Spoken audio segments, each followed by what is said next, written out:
अब ये संकेत उसे भगवान दे रहे हैं कि अब तुम्हारा समय आगे, पर तुम्हें पास ये 3 मौके हैं। हमारी सोल है ना, वो एक कांस्टेंट कम्युनिकेशन में है यूनिवर्स के साथ। उसको समझ आता है कि ये टाइम मेरे पास है कि मैं निकल सकती हूँ इस लाइफ से। जब आपकी मृत्यु का क्षण आता है तो आपके कर्मों की गठरी आपके सामने आपको दिखती है। दैट वन मोमेंट, बहुत टाइनी मोमेंट जो होता है ना, जब वो जाती है आपके क्राउन चक्रा से एनर्जी, आपकी सोल निकलती है, तो एकदम लाइट में आ जाते हो। Like even the elevated souls को नहीं समझ आती है कि वो एक लिबरेशन का मोमेंट है। ड्रीम कर रही हूँ या मैं सपने में हूँ, अब मुझे दिख रहा है कि मतलब मैं जा रही हूँ, मेरी मृत्यु का समय आ चुका है, और शायद सडन मेरी आँख खुलती है, बट ऐसा कुछ होता नहीं है। तो ये क्या कोई संकेत देता है, या फिर ये क्यों किन लोगों को आता है कि उन्होंने अपनी मृत्यु देखी है? सोल को एकदम से एक कनेक्शन फील होता है कि मैं कोई बहुत अच्छी जगह जा रहा हूँ। दोनों लोग एक दूसरे के साथ चाहत रखते हैं पाने की, और दोनों ही दूसरे को इस जन्म में नहीं मिले, तो क्या फिर वो नेक्स्ट जन्म में मिलते हैं? इस लाइफ टाइम में क्यों नहीं है इकट्ठे? If they were so like in love with each other in the past life time, तो अब यहाँ पे दोबारा नहीं आए, तो that is also for their growth. Heart से ना एक पुश मिलता है for the soul to go out. अब वो पुश जो है आपको जोर लगाना पड़ता है, तो आप में कई बार दम नहीं होता। कई बार देखो वो कॉमा में ही पड़े हुए इतने टाइम से लोग, आपको एक विंडो मिलती है ओपन, सम से 72 आवर्स की है, सम से 13 डेज़ की है, कोई 40 डेज़ कहते हैं। तो अलग अलग वो है कॉन्सेप्ट दैट्स ओके। जो भी टाइम मिलता है सोल को, it has to cross over करके वो दोबारा आ सकते हैं। But if they don't cross over, then they can't go that side, they are stuck over here.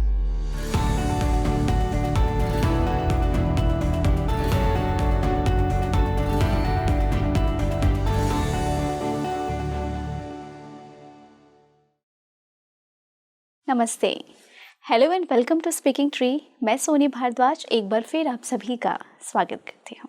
देखिए, आज का जो पॉडकास्ट मैंने चूज़ किया है, जो मैंने टॉपिक चूज़ किया है, वो एक ऐसा टॉपिक है जो शायद हम सभी इंसान जब अकेले में बैठते होंगे तो ज़रूर सोचते होंगे। हम सबकी शिकायत तो भगवान से बहुत होती है कि हमें इस धरती पर आपने इतना दुख दिया है, सारी खुशियाँ आपने किसी और को दी है, हमें तो दिया ही नहीं है। हम बहुत शिकायत करते हैं।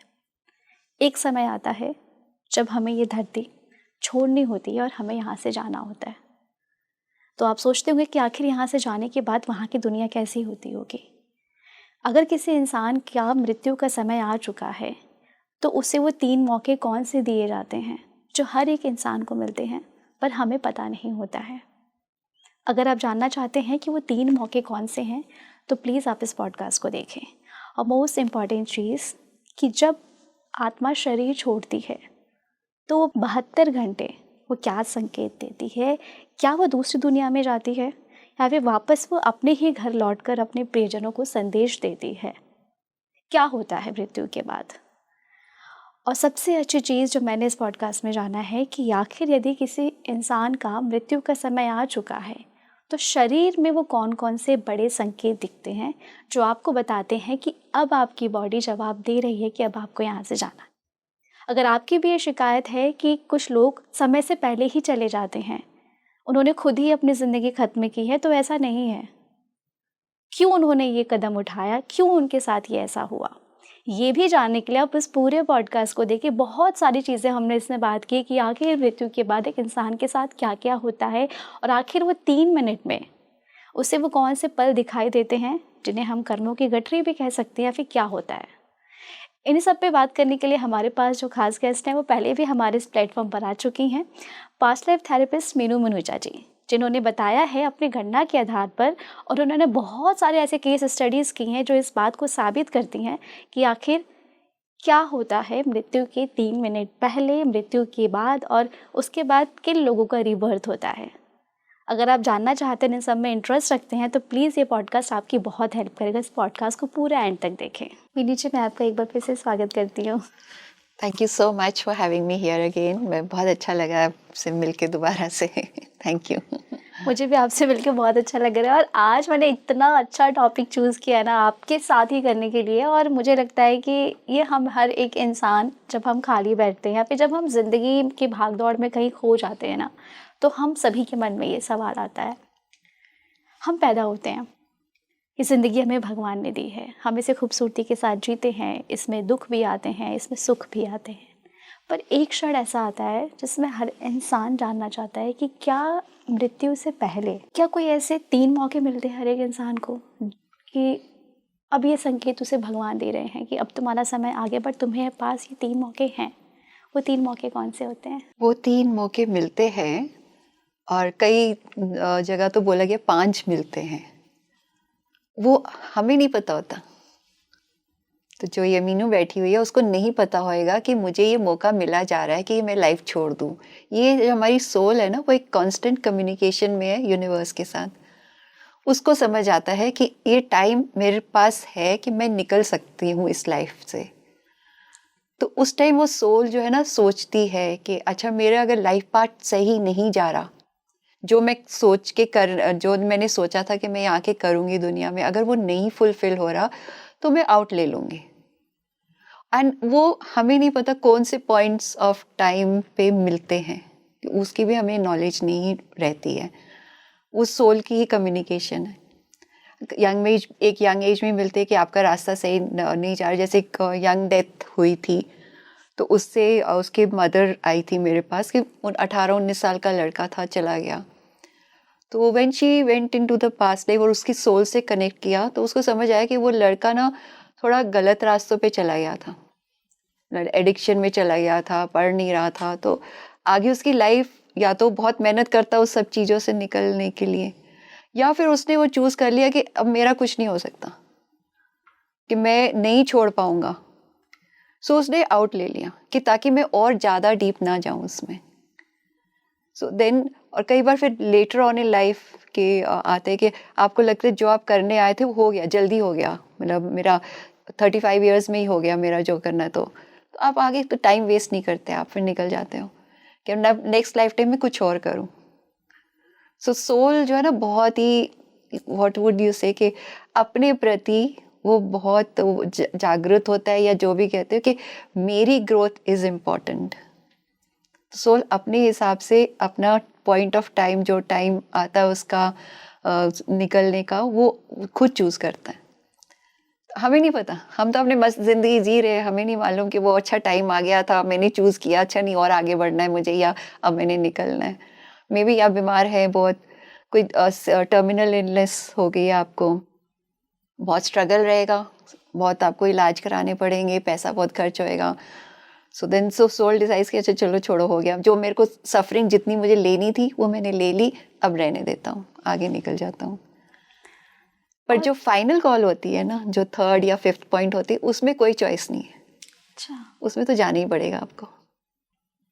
वो फाइनल कॉल किन लोगों को आती है वैसे? वो जो लास्ट मोमेंट होता है, सडन, जो लास्ट डेथ का मोमेंट होता है, वही फाइनल कॉल है ना। उसके बाद और ऑप्शंस नहीं है आपके पास। आपने 3 ऑप्शंस थे, आपने तीनों यूज कर लिया, अब 3rd में तो जाना ही पड़ेगा। हाँ, वो तो आप रोक नहीं सकते। तो जो मोमेंट आना है तब वो भी ये सोल नहीं देखेगा कि चलो शादी की तैयारियां हो रखी हैं, 15 दिन में शादी है बच्चे की या किसी की भी। तो if the call has come, soul will go. Then it will not wait कि 15 दिन बाद क्या होना है, सब प्रॉब्लम में आ जाएंगे। सोल नहीं सोचता। अब देखो कई बार सुनते हैं कि 15 दिन पहले ही उनकी डेथ हो गई फादर की, तो शादी होनी थी। बट अगर सोल का टाइम आ गया है तो इट विल नॉट थिंक कि शादी को मैं देख के जाऊं या करके जाऊं। उसने जाना है तो जाना है। Nobody can stop it. अभी आपने एक बच्चे का मुझसे जिक्र किया, तो ऐसा क्यों होता है कि अगर भगवान ने हमें भेजा है तो हमें वो लंबी उम्र देना, इतनी छोटी सी उम्र में जिसने पूरी ज़िंदगी देखी ही नहीं है, तो उसका जाना मतलब फिर उसने क्या सीखा इस धरती पर आकर? हर एक कोई अपना टास्क लेके आता है। तो धरती पे वेकेशन करने घूमने नहीं आते।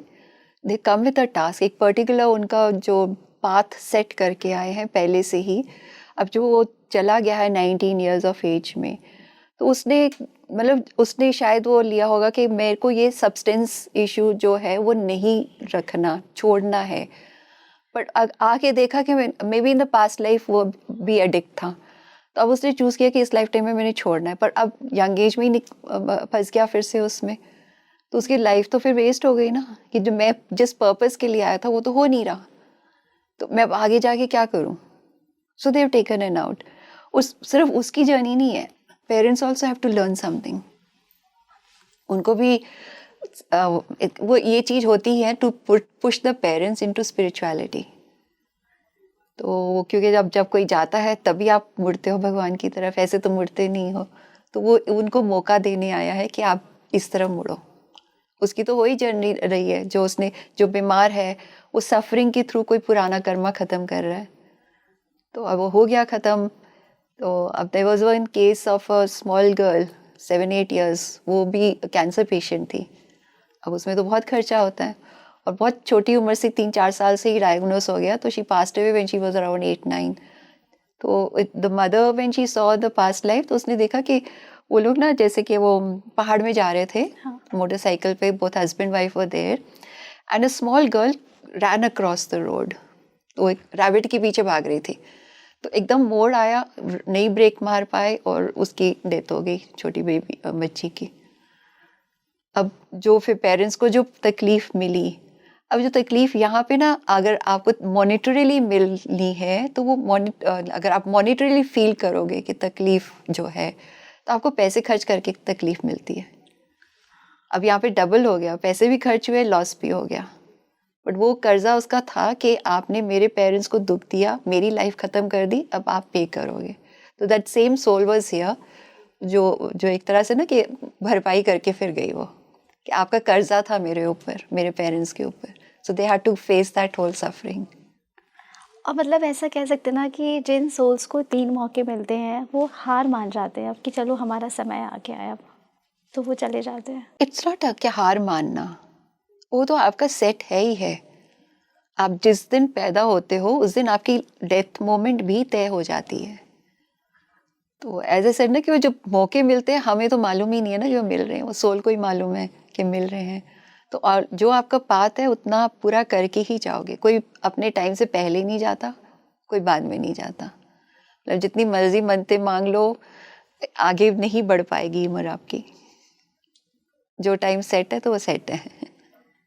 अनलेस ऑफ कोर्स आप बहुत एलिवेटेड सोल हो, आप बहुत अच्छा काम कर रहे हो, तो देन आप वो जो है ना इच्छा मृत्यु जो होते थे बड़े एलिवेटेड सोल्स की, वो ले सकते थे, चाहे जल्दी चले जाए चाहे लेट से जाए।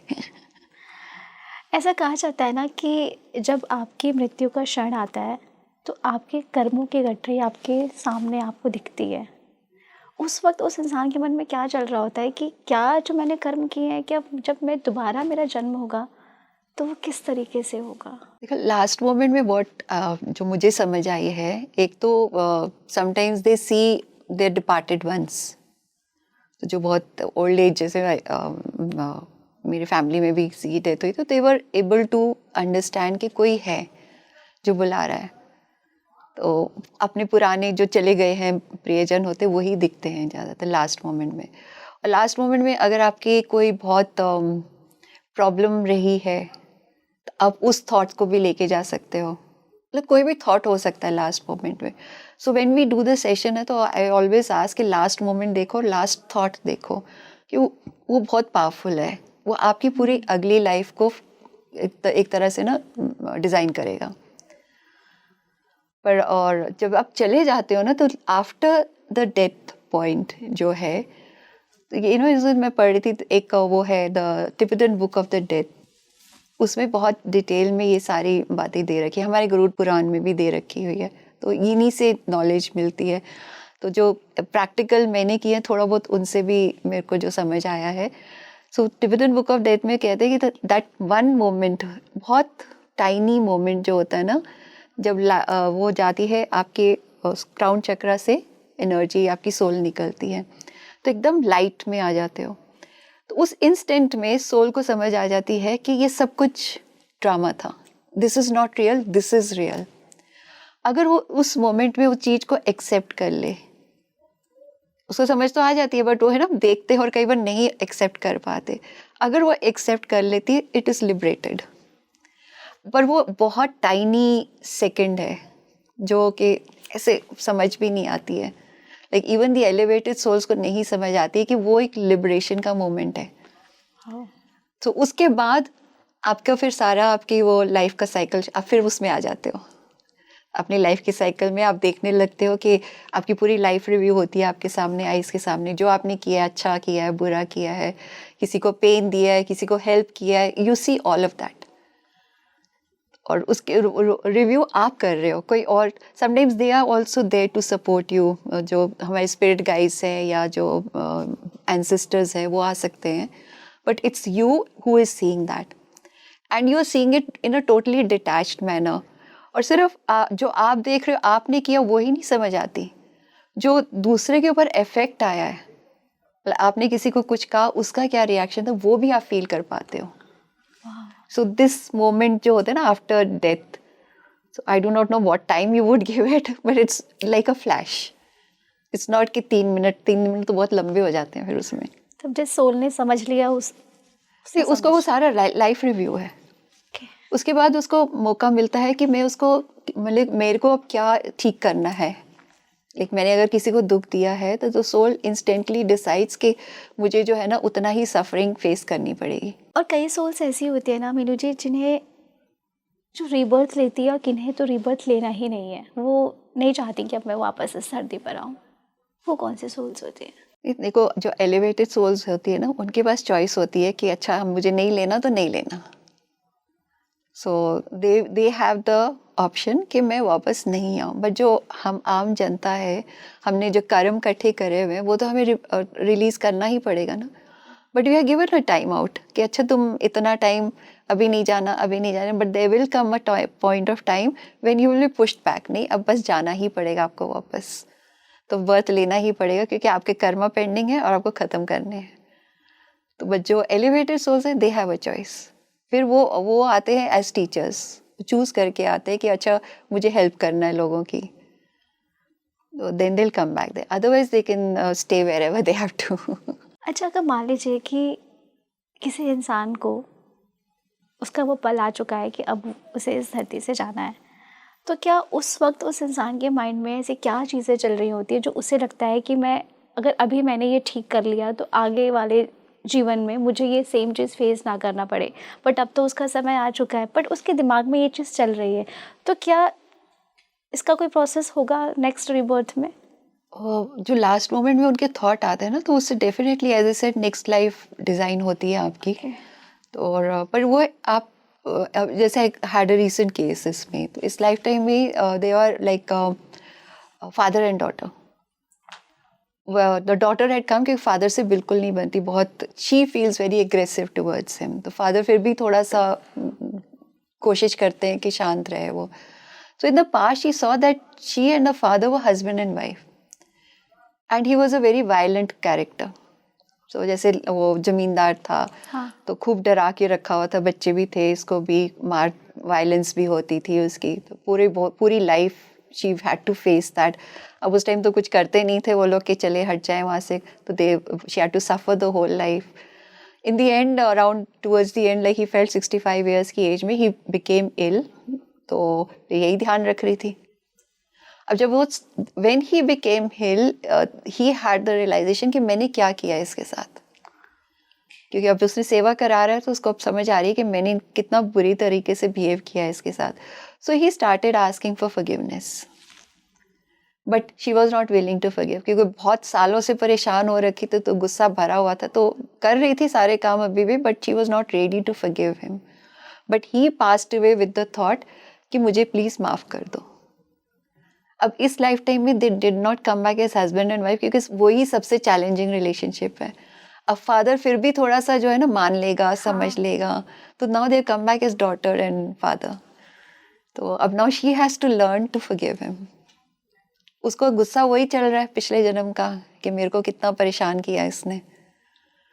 तो after the session she was like pretty calm towards her father. Then she's वो क्लैरिटी आ गई ना कि मेरे में गुस्सा क्यों भरा हुआ है। इस चीज़ से ना एक चीज़ मेरे दिमाग में चल रही है, मतलब कितना अजीब है ना कि हम रिश्ते लेकर आते हैं और वही रिश्ते का पैटर्न चेंज हो जाता है हमारी लाइफ में, कोई किसी फादर के रूप में, किसी डॉटर के रूप में, और फिर वही हमें लेसन देता है कि हमने पास्ट लाइफ में ये चीज़ की है तो अब हमें ये चीज़ नहीं करनी है। और जिन लोगों को मीनू जी, जिन्हें उनकी मृत्यु दिख जाती है, जैसे मैं हूँ, या मैं कोई ड्रीम कर रही हूँ या मैं सपने में हूँ, अब मुझे दिख रहा है कि मतलब मैं जा रही हूँ, मेरी मृत्यु का समय आ चुका है, और शायद सडन मेरी आँख खुलती है, बट ऐसा कुछ होता नहीं है। तो ये क्या कोई संकेत देता है, या फिर ये क्यों किन लोगों को आता है कि उन्होंने अपनी मृत्यु देखी है? हर एक को ही नहीं समझ आता उनको, तो they are aware. Like one person जो आई थी, तो शी फेल्ट कि आई एम अंडरस्टैंडिंग कि मेरी अब सोल जो है ना बॉडी से निकलने वाली है। आई said okay, how is it making you feel? कि डर लग रहा है आपको? कहती नहीं, मेरे को बहुत शांति फील हो रही है। So there is nothing to fear. तो सोल को एकदम से एक कनेक्शन फील होता है कि मैं कोई बहुत अच्छी जगह जा रहा हूँ। तो लास्ट मोमेंट में वो बहुत शांति से, very happily she left the body. तो कोई थॉट नहीं था। तभी तो हम कहते हैं ना कि वो नाम जपते रहो, ताकि लास्ट मोमेंट में आपको सपोर्ट मिलेगा and you go away happily. तो फिर आपका अगले life time you can just imagine कितना अच्छा होएगा। यहाँ पे आप गुस्सा लेके जाओगे, डर लेके जाओगे, तो वही चीज़ें आपको नेक्स्ट लाइफ टाइम मिलेंगी। पर अब अगर आप वो शांति से नाम जपते हुए जा रहे हो, तो योर लाइफ डेफिनेटली आगे भी वैसी स्पिरिचुअली अपलिफ्टेड होएगी। वाओ। अगर मान लीजिए कि कोई इंसान है, थोड़ा सा ये कपल्स के लिए क्वेश्चन हो सकता है कि वो किसी की चाहत रखता है, बट जब उसकी मृत्यु का समय आता है तो उसके लास्ट थॉट यही रहते हैं कि मुझे इस जन्म में तो ये साथ ही नहीं मिला, बट मैं नेक्स्ट जन्म में मुझे यही साथी मिले। तो क्या जब वो इंसान दोबारा इस धरती पर आते हैं, जैसे अभी हमारा जब कलयुग चल रहा है, तो क्या वो दो लोगों के मिलने के चांसेस होते हैं? वो हम ना अट्रैक्ट कर लेते हैं। मेरे पास एक केस आया था ऐसा वाला। तो इन दिस लाइफ टाइम वही अच्छे रिलेशनशिप्स नहीं है, द हस्बैंड इज लेफ्ट और I don't remember now, but अच्छा रिलेशनशिप नहीं था। तो इन द पास्ट शी सॉ कि शी वाज इन अ जैसे ना मंदिर में है अपनी जेठ जेठानी के साथ और मन्नत मांग रही है। फिर उसको समझ आया कि my husband has left me, वो चला गया है, संन्यास ले लिया उसने, तो मैं मंदिर में भटक रही हूँ कि मुझे वो वापस मिल जाए। और मैं कहा अच्छा फिर और पीछे जाके देखो व्हाट इज। अब कोई बच्चा भी नहीं, कुछ भी नहीं, शादी हो चुकी है। अब थोड़ी शादी के बाद he is left the house. So I said okay, go back further and see क्या हुआ। तो शी वेंट और further to see that she was in a आश्रम।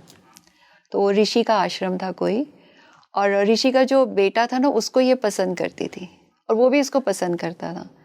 पर उस टाइम जो है ना वो शादियाँ बचपन में ही तय हो जाती थी। तो उस ऋषि के बेटे की शादी तय हो चुकी थी। तो when the rishi got to know that he is getting attracted to this girl, इसने उठा के ना उसको आश्रम से बाहर निकाल दिया। तो और वो फिर she had to leave that place, but उसका मन था कि मैं इसके साथ ही शादी करूं। So and then she committed in that lifetime, she felt। अब उसकी अट्रैक्शन से कि यही जो है मेरा पति बने, वो नेक्स्ट लाइफ टाइम में she attracted him into her life। Okay. But then he was not interested ना। अब उसने क्या किया था, उसकी शादी हो गई, ऋषि की जो बेटा था उसकी शादी हो गई, उसको ये पसंद थी, तो इसलिए उसकी भी वहाँ पे नहीं बनी। तो उसने मतलब स्पिरिचुअलिटी में घुस गया। सो ही बिकेम टोटली डिटैच्ड। तो उसका मन नहीं था कि अब मैं किसी के साथ भी हूँ, but because she wanted him, तो इसने अट्रैक्ट कर लिया उस पास्ट लाइफ टाइम में। But he was not interested, तो इसलिए वो थोड़ा टाइम बाद संन्यास लेके चला गया वहाँ से। अब इस लाइफ टाइम में दोबारा दोनों आ गए, क्योंकि आपके कर्मास तो क्रिएट हो गए ना। So they just have to be like accepting towards each other. तो ज़्यादा नहीं चलेगी यहाँ पे भी उनकी। That was what she was feeling also. But अब दोबारा एक बारी फिर हमें मौका मिला है कि जो आप कर्मा क्रिएट किया हुआ है कि तुम छोड़ के चले गए हो, तुमने कर लिया, तो वो सारी चीज़ें अब रिजॉल्व करो यहाँ पे। तो you just have to come in to that acceptance और फॉरगिवनेस वाले मोड में। तो देन चीज़ें वही चीज़ हेल्प करेगी मुझे। और अगर मान लीजिए अगर दोनों लोग एक दूसरे के साथ चाहत रखते हैं पाने की, और दोनों ही दूसरे को इस जन्म में नहीं मिले, तो क्या फिर वो नेक्स्ट जन्म में मिलते हैं? क्वाइट पॉसिबल, अनलेस दे वो उसमें they come in to that space of understanding के इट्स ओके। अगर आपकी लॉन्गिंग है किसी चीज़ की, किसी के लिए, तो यू विल अट्रैक्ट हिम। पर वो है ना कि हम एक को है चाहत, दूसरे को नहीं है, तो फिर वो ज़बरदस्ती वाला रिश्ता हो जाता है, फिर वो चलता नहीं है इतना। बट दोनों इफ दे वांट, तो अब इस लाइफ टाइम में नहीं, तो अब इस लाइफ टाइम में क्यों नहीं है इकट्ठे? If they were so like in love with each other in the past life time, तो अब यहाँ पे दोबारा नहीं आए, तो that is also for their growth. अगर वो मिल जाते हैं तो आप फिर ग्रो नहीं करते, तो इसलिए आपको नहीं मिलने देते हैं कि अब आपके पास मौका है स्पिरिचुअल ग्रोथ के लिए। तो इसलिए you are not going to meet. इसलिए कहते हैं कि हर दर्द हमें कुछ ना कुछ सिखाता है। बिल्कुल, कोई हर चीज़ का मीनिंग है। थोड़ा एक मिस्टिकल क्वेश्चन है जो मुझे लगता है कि हर कोई जानना चाहता है। हम हमेशा स्वर्ग और नर्क की बात करते हैं। जिन्होंने अच्छे कर्म किए हैं कहते हैं कि उन्हें स्वर्ग मिलता है। तो जब मृत्यु का समय आता है, जब हम जाते हैं, फिल्मों में जो दुनिया दिखती है थोड़ी मे बी शायद इससे अलग हो, आपके नज़रिए से या जिन्होंने या फिर आपने पास इतने सारे लोग आते हैं, कैसा दिखता होगा स्वर्ग और कौन सा इंसान उसमें जाता होगा, किस टाइप का? तो देखो, दैट इज़ अ कॉन्सेप्ट जो हमें लोग सुनना हुआ है, हमने किसी ने तो देखा नहीं है। जो लोग जो और जिसकी जितनी समझ होती है उसको उतना दिखता है। वन लेडी शी सॉ कि इट वाज जस्ट ब्लिसफुलनेस, इतना आनंद आ रहा था ना उसको, उसको like she left the body, I told her to go up and देखो कहाँ जा रहे हो, तो she went, yes I am being guided, मेरे साथ कोई स्पिरिट गाइड्स है, मुझे गाइड कर रहे हैं। तो इट वाज लाइक स्पेस में ही कोई जगह, इट वाज नॉट कि कोई प्लैनेट है, कुछ ऐसे स्पेस में ही जगह है। एंड शी सेज इस एरिया, इस जगह में इतना आनंद है, इतना ब्लिसफुल है कि can you feel anybody else? कहती yes I can feel, but फिर भी वो आनंद से इतनी भरी हुई है, मैं जो किसी से कनेक्ट करने का मन ही नहीं है। आई आस्क्ड कि कोई स्पिरिचुअल बीइंग है, कोई है? कहते एक एनर्जी फील हो रही है बट कुछ समझ नहीं आ रहा, बस she just wanted to be in that space.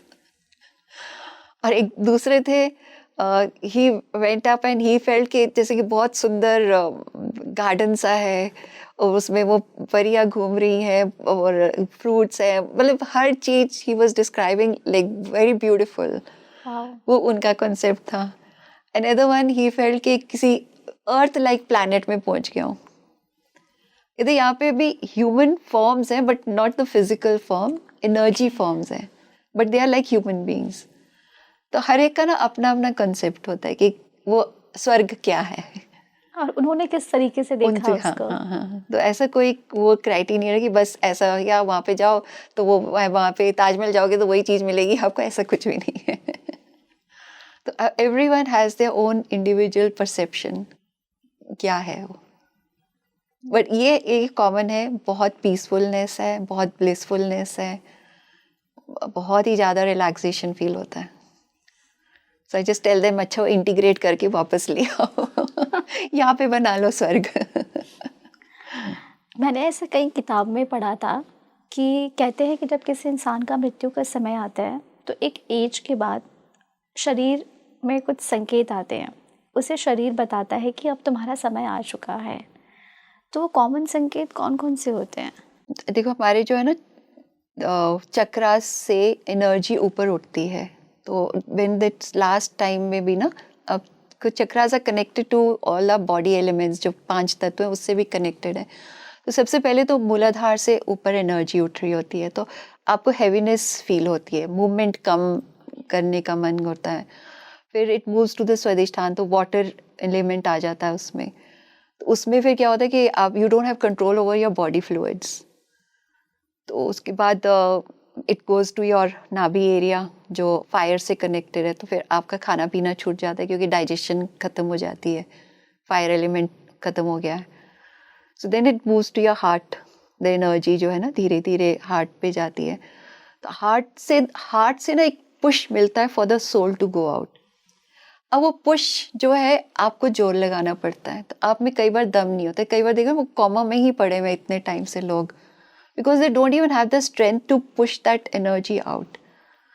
तो वो फिर it I do not know how it happens, but then it moves upwards to your throat area. Throat is connected to ether and throat is also connected to your hearing. So वहाँ से भी अब यहाँ से यहाँ तक पहुँचे तो फिर उसके बाद थोड़ा सा वो इजी हो जाता है उसके लिए, पर यहाँ से यहाँ तक मूव करने में कई बार ज़्यादा टाइम लगता है। कई बार it happens instantly, but this whole process can happen within a very short time और it can take a long time. तो कोई ऐसा नहीं है क्राइटेरिया कि इतने टाइम में ही ख़त्म है, बट आप वो मूवमेंट फील कर सकते हैं जो है ना, दैट द एनर्जी जो है सब कुछ ख़त्म होती जा रही है। अब देखो पाँव की मूवमेंट ख़त्म हो जाती है, पाँव नहीं मूव करते, बिल्कुल वीक हो जाते हैं, तो धीरे धीरे खाना पीना तो छूट ही जाता है वो फिर। तो इस यहाँ से फिर ना it goes out of your nose या ईयर्स या आइज़, कहीं से भी सोल निकल। Best is of course top of the head, crown chakra से निकले, बट वो एलिवेटेड लोग ही जा पाते हैं, हम लोग तो यहीं से ही चले जाते हैं, कई हार्ट सेंटर से भी निकल जाते हैं। So I asked them to see where is the soul leaving the body from. So उनको एक फीलिंग आ जाती है कि हार्ट से निकल रहा है या आई से निकल रहा है, माउथ से निकल रहा है, फील कर पाते हैं. Then I asked them, अच्छा फिर लास्ट थॉट क्या था before the soul left the body. But वही है कि उनको समझ आ जाता है कि इट्स ड्रेनिंग अवे, तो लाइफ फोर्स जो है ना वो ड्रेन आउट होती जा रही है. थोड़ा सा सोल कॉन्ट्रैक्ट के बाद पूछना चाहूँगी मैं आपसे कि जैसे किसी सोल का भी समय आया नहीं है जाने का, बट उसने अपनी दुनिया खुद ही अपने हाथों से ख़त्म कर दी क्योंकि उसका भी टाइम बहुत लंबा था. तो क्या जब वो दोबारा जन्म लेगा? आपको कैसे पता अभी उसका लंबा था? क्योंकि मैंने ये इसलिए कहा ना क्योंकि ऐसा कई लोग कहते हैं ना कि देखिए, अगर मैंने डिसाइड किया है कि मुझे नहीं जीना है, मैं थक चुकी हूँ इस ज़िंदगी से, अब मुझे जाना है यहाँ से. आप नहीं जाओगे. तो जो लोग कर लेते हैं, खुद की ज़िंदगी ख़त्म कर लेते हैं, तो वो तो उन्होंने खुद के अपने हाथों से की है ना. वो होता है ना थोड़ा सा फ्री विल आपके पास, तो यू चूज के okay I am going to finish my life. But अगर वो भी टाइम नहीं आया हुआ है तो वो नहीं आप जाओगे. मतलब देखो कई बार कोशिश भी करते हैं, वो वापस आ जाते हैं, वो सर्वाइव कर जाते हैं किसी ना किसी तरह से. तो इट इज़ अगेन, अब वो किया है तो उसका टाइम है. अब उसने सोल ने वो चूज किया टू गो थ्रू. एक्सीडेंट हुआ है तो सोल ने चूज किया कि I will go through an accident. वहाँ भी लगता है सडनली हो गया एक्सीडेंट. एक्सीडेंट तो सडन ही होता है, नोबडी प्लान्स और knows before that, but that is also the soul's choice कि मैं एक्सीडेंट के थ्रू ही खत्म होऊंगा. तो कोई ऐसा नहीं है कि इसकी बड़ी जल्दी डेथ हो गई, इसकी तो अभी बहुत साल रहते थे. We do not know. हमें नहीं मालूम कि इसके साल रहते, वो उसका पॉइंट ऑफ टाइम था, वो चला गया. हम जो मर्जी सोच लें. वो मैंने आपसे इसलिए कहा ना कि ऐसा कहते हैं ना कि इसकी आत्मा भटकेगी इस इंसान की, क्योंकि इसने खुद ही, इसको तो भी भगवान ने बुलाया ही नहीं है, इससे तो खुद ही अपनी दुनिया ख़त्म कर दी. इसलिए मैंने आपसे ये सवाल किया. आई फील कि सब कुछ जो है ना अलाइंड है. Soul is very much aligned, constantly in alignment with the universe. हमारे से अलाइनमेंट कम होएगी, यूनिवर्स से तो उसकी टोटल अलाइनमेंट है. सोल को तो मालूम है कि वो क्या है, हमें नहीं मालूम. हम सोचते हैं हम मीनू है, हम सोनी है. तो हमने ये लाइफ जीनी है. बट द सोल नोस कि मैं जो हूँ सिर्फ वो ही उनका अंश हूँ, और ये सब ड्रामा हो रहा है. सोल को सारी नॉलेज है. Soul is supreme. अभी रिसेंटली केस में सोल इज सुप्रीम. सोल को knows everything. And when the soul chooses the supreme, soul is supreme but there is a supreme over the soul also. तो जब soul chooses the supreme, then it gets a lot of protection. It is given like आराम से, वो जो VIP गाड़ी जा रही है, आराम से रास्ता मिल रहा है, पार्किंग आराम से मिल जाएगी. तो बट वो connection, you have to choose the supreme. वो अपने वो तो है, बट हमें हमारी अलाइनमेंट उनके साथ होनी बहुत जरूरी है. अच्छा, आपको क्या लगता है कि जब कोई इंसान जाता है यहाँ से, तो सबसे पहले कहते हैं ना कि जाने के बाद उसके परिवार में कोई एक इंसान उससे मिलने आता है. कौन आता है? क्योंकि सोल उसको ढूंढती है और वो उससे मिलती है. वो जिससे भी कनेक्शन होएगा ज़्यादा, जिससे भी आपका डीपली कनेक्टेड थे इस लाइफ टाइम में. तो ऐसे कुछ भी नहीं है कि कोई भी, anybody can come to meet, but आपका जिससे कनेक्शन होएगा वो ही आएंगे सबसे पहले. और कई बार कोई फैमिली मेम्बर नहीं आते हैं, तो it can just be the spirit guides, जो उनके गार्डियन एंजल्स हैं या जो भी उनको गाइड करने वाले हैं, क्योंकि सबके साथ होता है कोई ना कोई. तो it can be a ancestor, it can be any spirit guide. तो यूनिवर्स में कईयों को टास्क दिया जाता है जो होते हैं ना, जो नहीं यहाँ पे इनकारनेट नहीं करना चाहते, तो वहाँ पे भी वो they have to take care. मतलब वहाँ पे everyone is very happy to support each other. यहाँ पे हमारी ईगोज आ जाते हैं, यहाँ पे प्रॉब्लम्स आ जाती हैं कि नहीं कुछ करना, but there they are all eager. So सबको टास्क दिया जाता है कि आप ये आ रहे हैं तो you have to take care of them. तो दे आर अवेलेबल. वैसे भी हर एक के साथ अवेलेबल होते हैं. We have to connect with them. तो हमारी फ्रीक्वेंसी यहाँ पे फंसी हुई होती है, तो वहाँ की फ्रीक्वेंसी से मैच करने की ज़रूरत होती है हमें. ऐसा कहते हैं ना कि जाने के बाद उस सोल की आत्मा या उसका एक अंश घर के हिस्से में 13 दिन या 10 दिन तक रहता है, और अगर इस दौरान वो वापस आना चाहे तो क्या कोई कनेक्ट उससे कर सकते हैं? Or not in the same form, of course. Like definitely they जिनकी attachment होती है, they come back, and it's just not in that 13 days. उसके बाद भी आ सकते हैं. 13 days का होता है कि एक विंडो है सोल को दूसरे रेल में जाने का, जहाँ उनको जाना चाहिए. तो once they cross over, they can still come. अगर वो क्रॉस ओवर नहीं होते तो फिर वो स्टक हो जाते हैं, फिर वो जा ही नहीं पाएंगे. तो इसलिए एक बार ही चले जाते हैं, बट उसके बाद दे कैन कीप कमिंग. और जो स्टक हो जाते तो वो भटकती हुई आत्मा बन जाते हैं, और क्या हो सकता है. So they either stuck in their own house. अब जैसे घर नया बनाया है और आपकी अटैचमेंट है, मैं तो रहा ही नहीं यहाँ पे, तो आपकी सोल बॉडी को छोड़ के फिर नहीं जाएगी. It will remain stuck over there. Time तो आ गया आपका जाने का, पर आपकी डिजायर फुलफिल नहीं हुई है. So then you will remain stuck over there. तो वो जो आपको एक विंडो मिलती है ओपन, सम से 72 आवर्स की है, सम से 13 डेज की है, कोई 40 डेज कहते हैं. तो अलग अलग वो है कॉन्सेप्ट. That's okay. जो भी टाइम मिलता है सोल को, it has to cross over करके वो दोबारा आ सकते हैं. But if they don't cross over, then they can't go that side, they stuck over here. Cross over से इजी हो जाता है ना कि कभी भी आप आ सकते. Of course they don't keep coming, but अगर आना चाहते हैं तो आ सकते हैं. बिकॉज एक बार ही वो चले गए तो उनकी अब आगे की जर्नी शुरू हो गई, तो वो उस पर कॉन्सेंट्रेट करेंगे हम.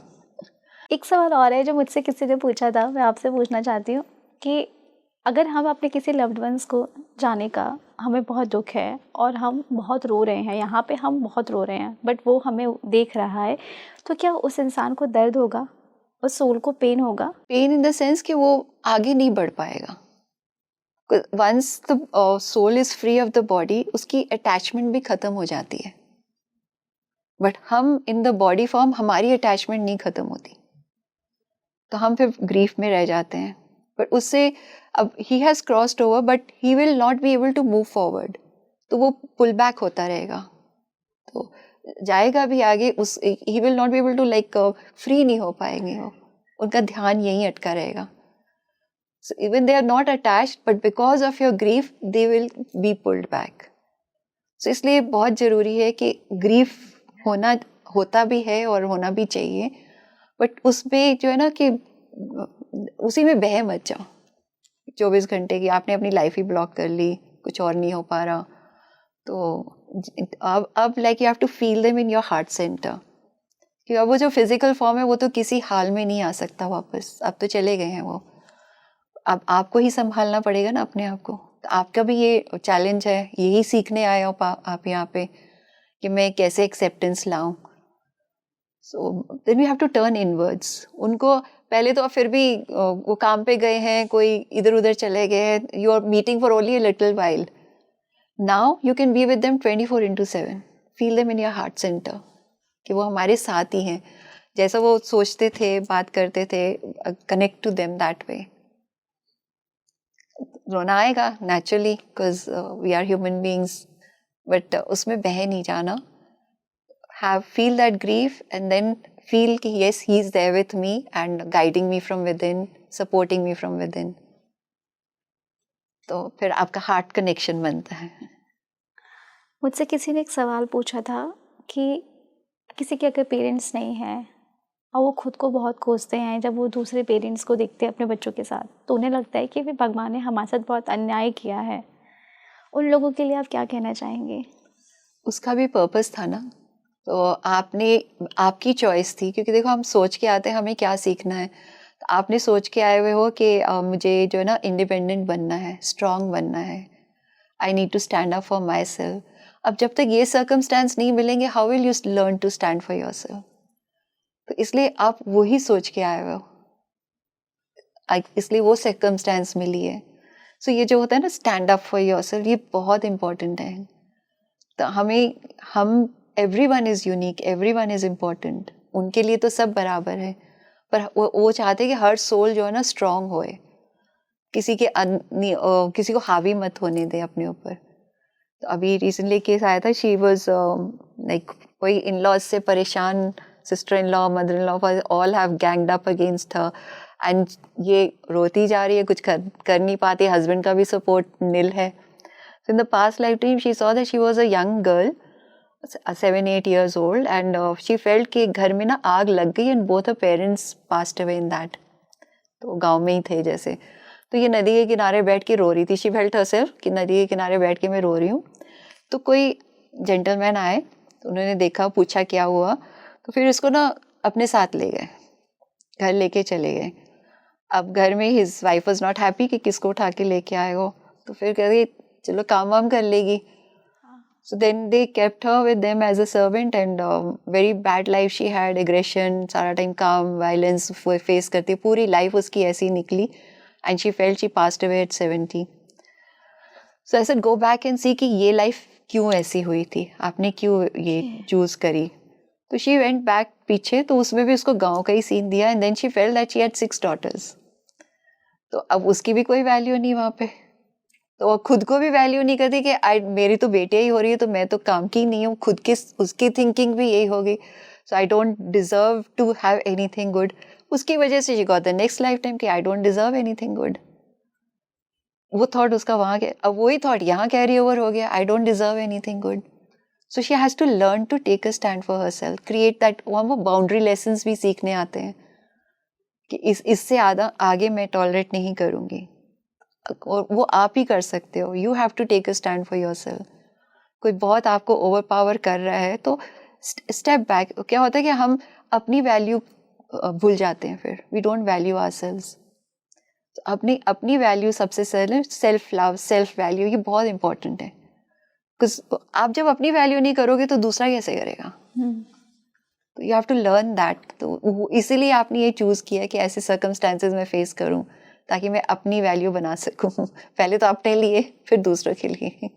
क्या डेथ के समय कोई गाइडेंस मिलता है सोल को? हाँ बिल्कुल.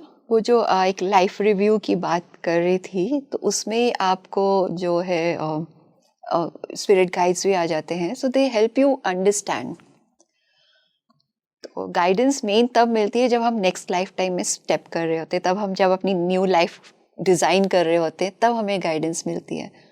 और वहाँ से तब छोड़ के आगे तो आपको एक रिव्यू दिखता है कि ये आप करके आए हो. तो वो सोल को समझ आ जाती है कि मैंने किसको परेशान किया या किसको वो ठीक से डील नहीं किया. It takes that knowledge forward. And then वहाँ पे ना अगर आप में बहुत नेगेटिव एलिमेंट्स, आप जैसे हम फियर्स हैं या गुस्सा है, तो वो उसके बाद इंटेंसिफाई हो जाते हैं. तो when that review you feel them most, क्योंकि अब सब कुछ हट गया है, सारे फिल्टर्स हट गए हैं, आपकी बॉडी हट गई है, माइंड हट गया है, सब कुछ हट गया है. ओनली योर फोकस सोल का है कि आपने करा क्या है.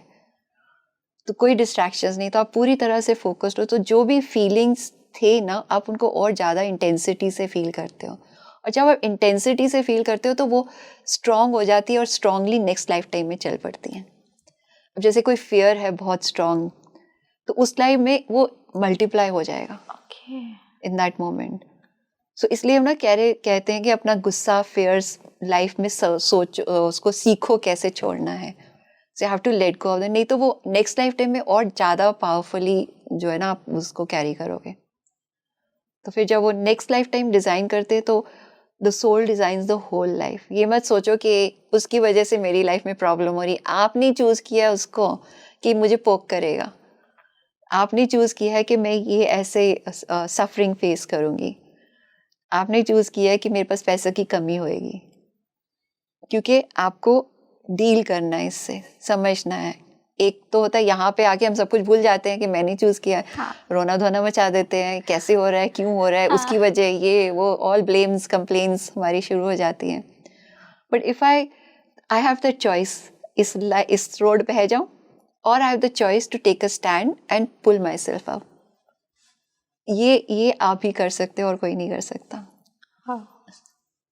तो ये लाइफ डिज़ाइन होती है हमारी, जो हमारे हाथों में है. जी, हमारे हाथों में. तो वो स्पिरिट गाइड्स हमें हेल्प करते हैं उसको डिज़ाइन करने में. पूरा पॉडकास्ट आप देखें और आप समझें. जो मैंने इस पॉडकास्ट से सीखा है वो ये सीखा है कि जिसे जाना है वो उसे जाना ही है. उसमें हम सबका हाथ नहीं है और ना ही हम अपने आप को दोष दे सकते हैं. पर फिर भी कुछ चीज़ें हमारे हाथ में है कि हम अपना नेक्स्ट, जब हमारा रीबर्थ होगा तो हम अपनी ज़िंदगी कैसे जिएंगे. जैसे कि मैम ने कहा कि आपके पास है कि आप सेल्फ लव करें, आप खुद से प्यार करें, अपने फियर को आप इसी लाइफ में दूर कर सकते हैं। अगर आप चाहते हैं कि अगली ज़िंदगी आपकी बहुत ही खूबसूरत हो, तो आपको इस ज़िंदगी को भी बहुत ही अच्छा बनाने का हक सिर्फ आपके पास और आप ही के पास ये राइट है।